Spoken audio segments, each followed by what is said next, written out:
Welcome to Rajshri tailor. ఉక్సులు పట్టీలు కాజాల పట్టీ మనకి బ్లౌజులు ఆదికి వచ్చినప్పుడు చూస్తాం కదా. కొన్ని అయితే కాజాల పట్టీలు చినిగిపోయి ఉంటాయి, కాజాలన్నీ తెగిపోయి.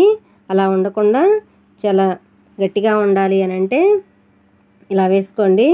దానికోసం ఉక్సులు పట్టీ వైపు క్రాస్ ముక్క తీసుకోవాలన్నమాట. 1.5 ఇంచుల వెడల్పుతోటి క్రాస్ ముక్క కనుక మనం తీసుకున్నట్లయితే బ్లౌజ్కి క్రాస్కి బాగా నీట్గా వచ్చిద్ది, అసలు పిగిలిపోదన్నమాట. ఉక్సులు పట్టీ వైపు మాత్రం ఖచ్చితంగా క్రాస్ ముక్క తీసుకోండి, చాలా నీట్గా పర్ఫెక్ట్గా వచ్చిద్ది. అలాగే ఫస్ట్ టైం ఆ ఛానల్ చూస్తున్నట్లయితే ఆ ఛానల్ సబ్స్క్రైబ్ చేసుకోండి. వీడియో నచ్చితే లైక్ చేయండి, షేర్ చేయండి. చూడండి, వీడియోలో చూపించినట్టు ఇట్లా మడతేసి డబుల్ ఫోల్డింగ్ మీద మళ్ళీ ఇది వీడియో అయితే ఇంకా సైడ్ జాయింట్లు అవన్నీ అయితే డిలీట్ అయిపోయినాయండి. ఉక్సులు పట్టీ వైపే కొంచెం లైట్గా కనిపిస్తుందని చెప్తున్నాను. చూడండి, ఈ బ్లౌజ్ అంతా నేను పూర్తిగా వివరంగా అయితే రికార్డ్ చేశాను, కానీ అది ఎలా జరిగిందో డిలీట్ అయిపోయింది.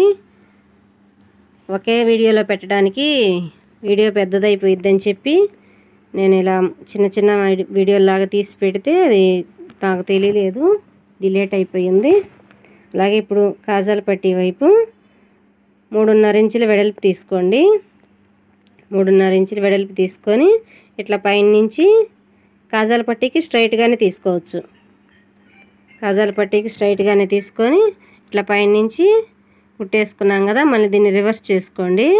రివర్స్ చేసి ఇట్లా దీన్ని కూడా డబుల్ ఫోల్డింగ్ అనమాట, ఇట్లా డబుల్ వేసుకోండి. ఇలా వేయటం వల్ల కుట్టు అనేది గట్టిగా ఉంటుంది.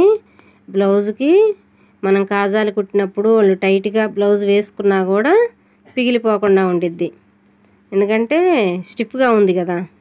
ఇట్లా మనం రెండింటికి డబుల్ ఫోల్డింగ్ వేయటం వల్ల ఉక్సులు పట్టీకి కాజాల పట్టీకి పిగిలిపోకుండా ఉండిద్ది. పక్కన మళ్ళీ రెండో కుట్టు వేసుకోవాలి. డబుల్ కుట్టు వేసుకొని చివరిని రఫ్ ఇచ్చేయండి.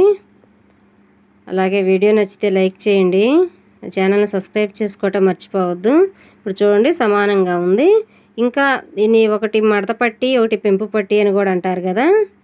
అలా ఇప్పుడు ఎక్కువ తక్కువ వచ్చినా మెడపట్టి వేయిక తలికే ఇదిగో ఇలా కూడా తగ్గించుకోవచ్చు అనమాట. ఎక్కువ ఉంటే ఒకటి ఎక్కువ తక్కువ ఉంటే. ఉంటానండి.